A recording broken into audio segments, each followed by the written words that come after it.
Oh, we have Chaitanya.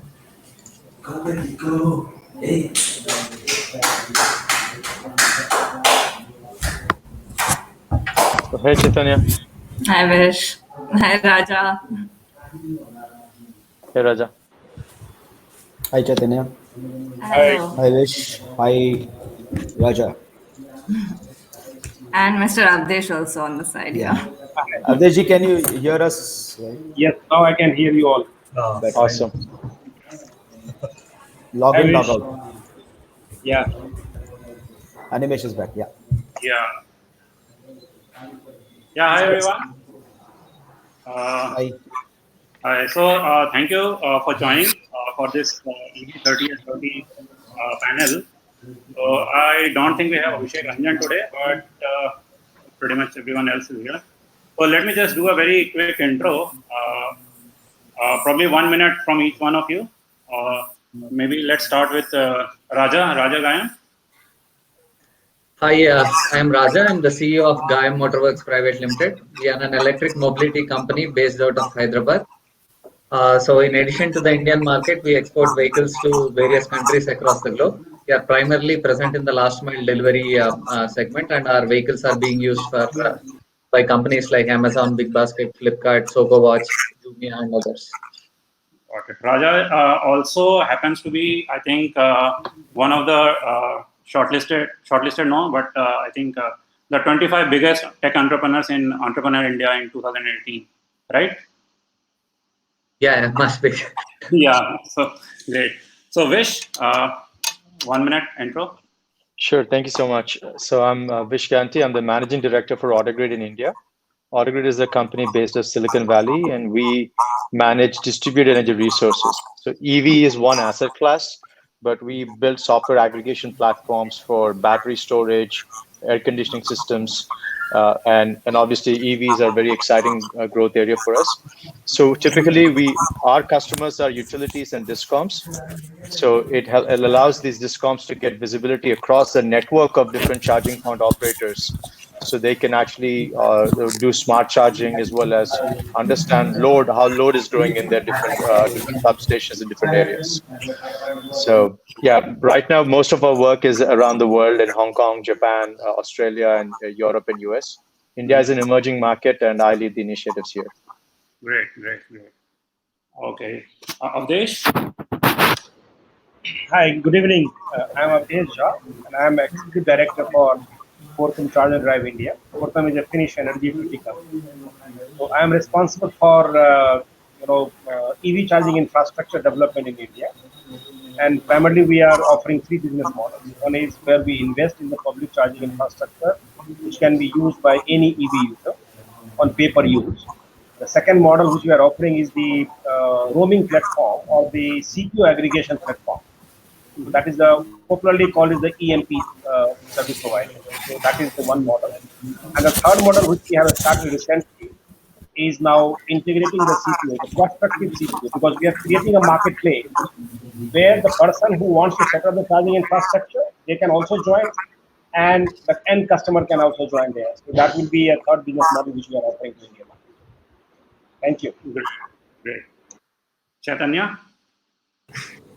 Hi, I'm Chaitanya. I am an electric mobility researcher with WRI India. WRI is a research think tank that works with government organizations and private sector to further any sort of sustainability goals across a range of sectors. And electric mobility is one of the key sectors we're looking at under the transport vertical in terms of decarbonization and achieving climate change targets, mitigation targets. Thanks. Nice. Great. Chintamani Sardesai, sir. 1 minute quick intro. I've been a consultant. I was heading KPIT for the electric business. We sold the first electric bus to India, which was way back in 2012, associated with EV from the hybrid part, working on the hybrid part to the right today's scenario wherein everybody's talking about EV. So been through this journey from a decade almost, and now I'm into merger and acquisition and consulting companies. So great. I think we have CPOs, we have diverse views, we have manufacturer. So so let's start. I think maybe let's start with Awadhesh. So Awadhesh, what do you think are one or two of the key points, the key challenges that you are seeing while rolling out the charging infrastructure for India? Yeah, so I think that's a very interesting question. During the last 2.5 years, a lot of things have been done from the government side in terms of giving more or less clarity on the standards which the people were debating. And the industry also is veering around the TCS as a standard protocol. This happens in the four-wheeler, because two-wheeler and three-wheeler still having their own proprietary connectors and the systems. And they have to converge on one, because if something has to be standardized there. But on the four-wheeler segment, they address those issues. The larger problem which I am envisaging is the coming from the access to the publicly accessible location. The locations, because mostly locations are owned by the government agencies like municipal corporations and all, and still they don't have a clear framework how those locations can be given to the city. And in absence of that, the private players are not getting access to that one.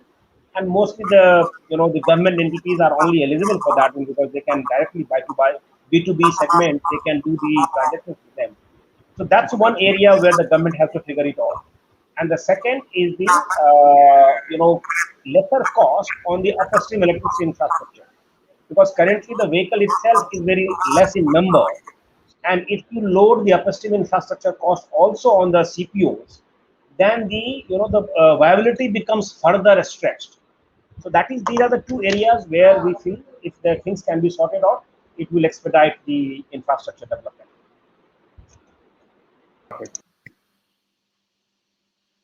Got it. So are these like public charging spaces that you're talking about, or even in private we are facing these kind of challenges? So I'm talking about the public charging infrastructure, but on the private front, I don't see there is much problem, except for the fact that if you want to do into your RWA, then the RWAs are not aware of, because for one particular resident, they don't want to set up the infrastructure for them, and if you want to set up your own 7 kilowatt, 10 kilowatt charger, then the interface with the distribution company itself becomes a more challenging. So these are the certain areas on the private sector as well, in the private home residential charging also.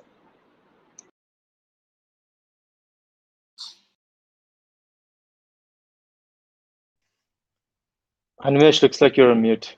Yeah, you are mute. Yeah. Looks like we dropped. Yeah. So Chaitanya, you have been working with I think Bangalore Metro last mile station access program, right? What has been your experience, and what is your view on what would be the key challenges in India meeting a 30 goal in terms of the charging infrastructure part?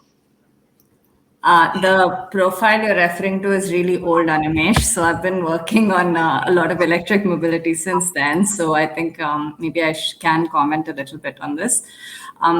I mean, I think I can understand where Mr. Awadhesh is coming from. Where a lot of the issues that we are facing on ground right now, which also vary significantly across states, is the connections to for electric vehicle charging infrastructure.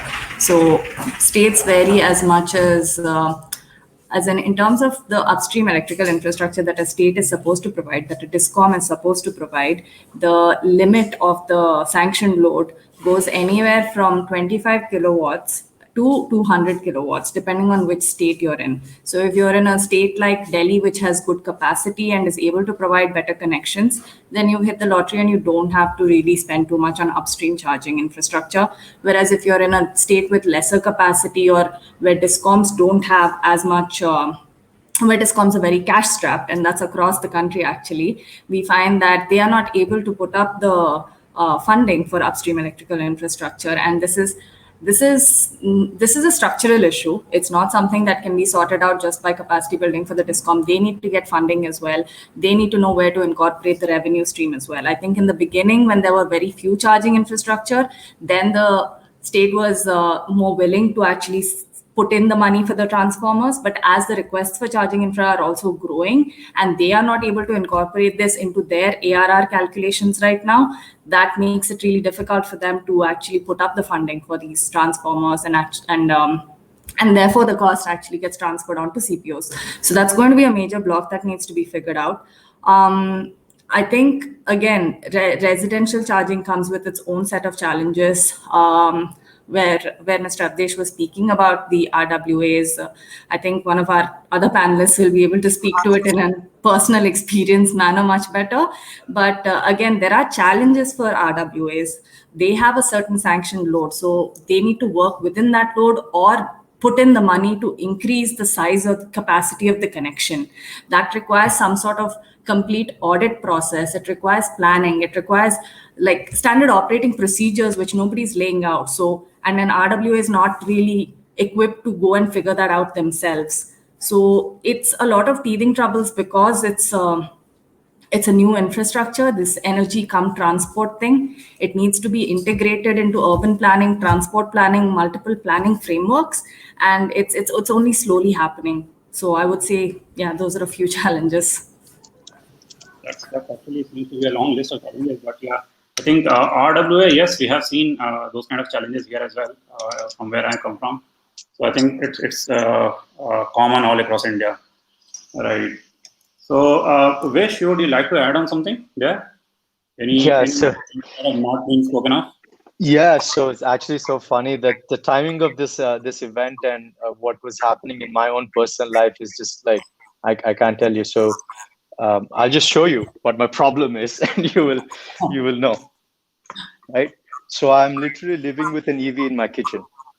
Yeah, so this is the one which is now pan-India famous, right? Yeah, so because like my RWA did not let me install this charger, and it's not a problem of not having a charger. I have a charger that's provided by Ather. It's already there. It's just that I needed a 16 amp plug socket to be installed in the common area, and I couldn't get to convince these people to let me install it, right? And yeah, so I'm living with an EV right now in my kitchen. So I don't know what else to tell you guys.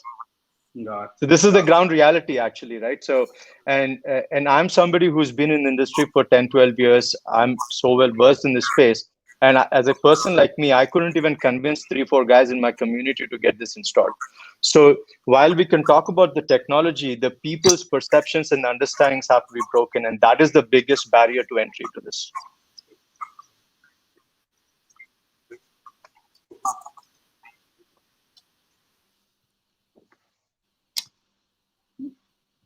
Vish, your voice seems to be broken out. Is it me? Is it bad? Sorry. No, I think Vish has already concluded his opening thing. Yeah. So back to you, Animesh. Yeah. Oh, I think we lost him. Yeah, he'll just join back.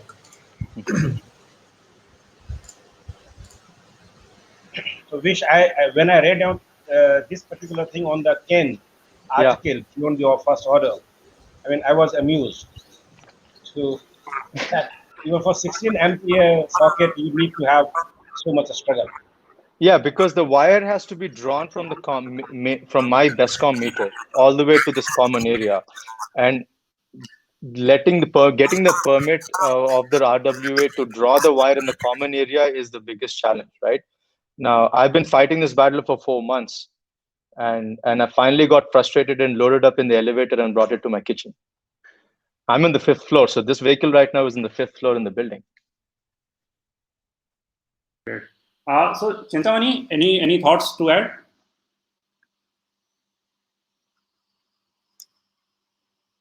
Hello. We can't hear you, Chintamani.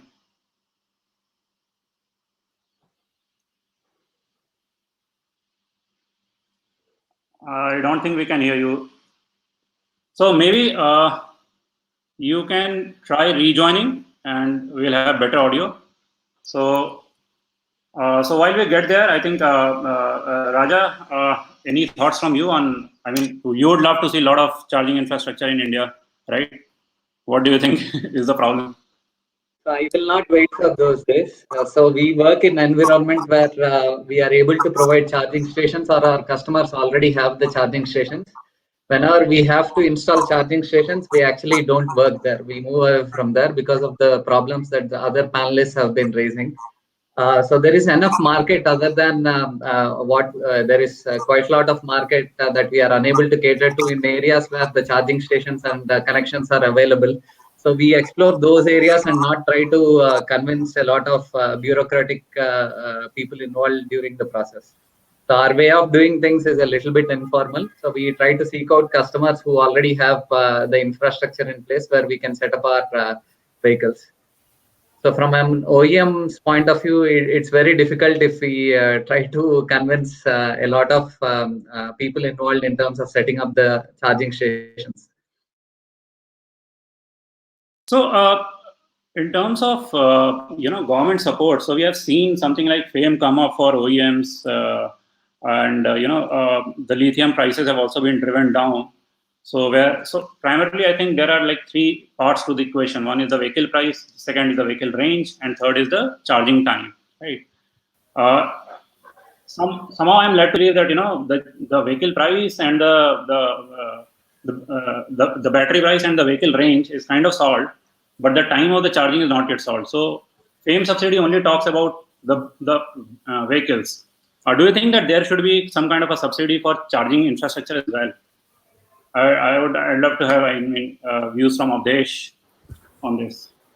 So Animesh, as far as subsidy for infrastructure is concerned, under FAME 2, government has already allocated close to 1,000 crore for creating the charging infrastructure. See, the problem doesn't lie there. The problem lies in what government wants to achieve on the demand side and what infrastructure they are creating. See, if you see the FAME 2, they are promoting 1 million two-wheelers and 500,000 three-wheelers, right? And the charging infrastructure which they are promoting or they are investing is basically made for the four-wheelers, because those, none of the two-wheelers and three-wheelers will be charged on the 22 kilowatt chargers or a 50 kilowatt chargers or a 15 kilowatt DC001. Knowing fully well, this 1,000 crore has been put into those infrastructure. And for the car, you are not giving any subsidies. You have said that the personal mobility is off. Commercial mobility, only 20,000, 30,000 will be given. Another 20,000 you have given to the hybrid, which doesn't require a charging infrastructure. And the buses will be having their own captive charging infrastructure, which is coming as a part of bus subsidy itself. Now, for those 30,000 cars, you are investing 1,000 crore. And remaining 9,000 crores you are putting into two-wheelers and three-wheelers, for which nobody is talking about the infrastructure. So I think the priority from the government is completely misplaced. This is my personal view. Infrastructure-wise, I believe on the two-wheelers and three-wheeler side, Raja is, is a pioneer in three-wheeler, and he has been doing a great job since beginning. The battery swapping probably is one of the important elements in the three-wheelers and two-wheelers, particularly on the commercial side. And if you see the FAME 2, there is no clarity whether the battery swapping is covered under the FAME 2 or not. Whereas you have allowed the battery to be sold separately and vehicle to be sold separately. Now, what do you expect from a CPO? Let's say if I am a battery swapping operator, I am absorbing 50% of the vehicle cost. So vehicle becomes cheaper, but I have absorbed those 50% cost. I am not able to get the subsidies, but the vehicle is able to get the subsidies. So these are the structural problems in the FAME subsidies. And on top of this, to promote the two-wheelers, you have increased the subsidy by 50%, another 50%. So problem is in the communications, in the thought process of the FAME 2. FAME 2 per se itself is a fantastic way of doing this. But on the infrastructure side, they have to set their priorities clear. So I think if we look at the West, so unlike the West, India is primarily like what? It's a two-wheeler and three-wheeler country, right? We are the world's largest market of two-wheelers. Whereas you rightly said the charging infrastructure of four-wheelers is not compatible with the charging infrastructure of two-wheelers and three-wheelers. So I would really like to get your views on, and we personally are building some kind of an infrastructure for the two-wheelers. So I would really like to get the view on what do you think would be the form and the factor of the charging infrastructure that will work for the 2 and 3 wheelers in India? Vish, Raja, anyone who wants to take this question. So, Animesh, it is a chicken and egg kind of situation. People talk about faster adaptation of electric mobility. They want people to move on to EV charging and other things. But let's understand the psychology of the common man. I've worked on the ground. The If you drive a petrol vehicle, you know that in a kilometer radius you'll have a petrol station. So the driver is very much assured that he is there. But the same thing, if he drives a EV, he is not sure if my battery comes off, how am I going to work on it. So there could be so many opportunities are there with the government or the city transport, where they have bus stops and other things, which I have been advocating at various levels, to utilize those spaces to convert into charging stations, at least for the two wheelers. I can understand the cars will not be able to do that, but for a two wheeler or a three wheeler, these kind of spots could be identified, and the government itself takes some initiatives, and things could work out, which will definitely. And people now have started understanding what is the TCO. So total cost of operation is obviously going to go down by using a EV.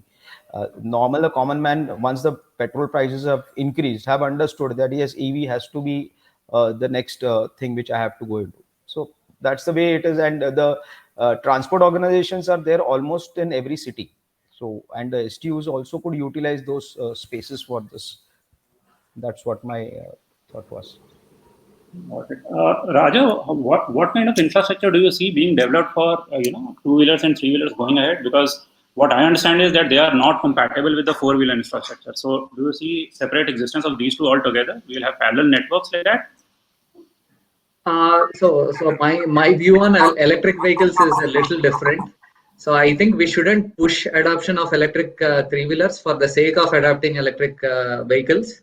So it should come naturally, given the cost economics that are involved.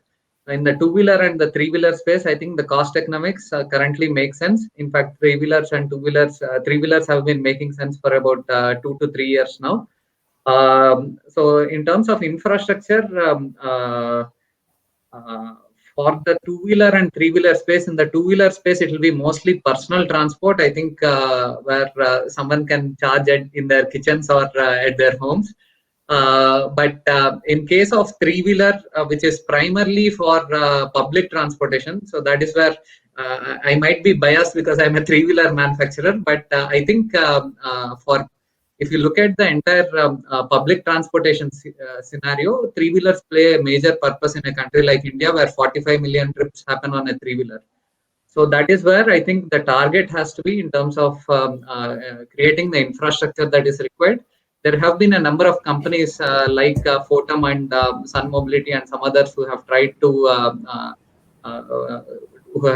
introduce swapping stations at various locations. But I think a lot more support has to be given to swapping station providers from the government in terms of pushing swapping stations in multiple locations, so that the drivers or the delivery boys who use the vehicles feel comfortable riding these vehicles. And the utility of the swapping stations are guaranteed in case of a three-wheeler. Unlike cars or unlike other means of transport, where the utilization ratio is utilization rate is less than 15 to 20%. When it comes to a three-wheeler which are continuously on the run, the utilization for either a charging or a swapping station will be quite high. And also the cost economics would also make sense in the long run. So during the initial days, I think a lot more support has to be given to companies like Fortum or Sun Mobility or some of the other swapping station providers to demonstrate the use case of this particular business model, and then make it viable and then scale it across the country. Got it. Great. So I think somehow we are out of time. I would have loved to have a lot of questions on the kind of grid we need to have for when we get to that 30 and 30. Talking to Vish about the ADRs, the kind of platform that they are building. But I already have signal from the organizers that we need to wrap this up. So thank you for joining in, and it has been amazing learning for me. Thank you all. Thank you. Thank you. Thank you. Thanks. Bye bye. Thanks. Bye.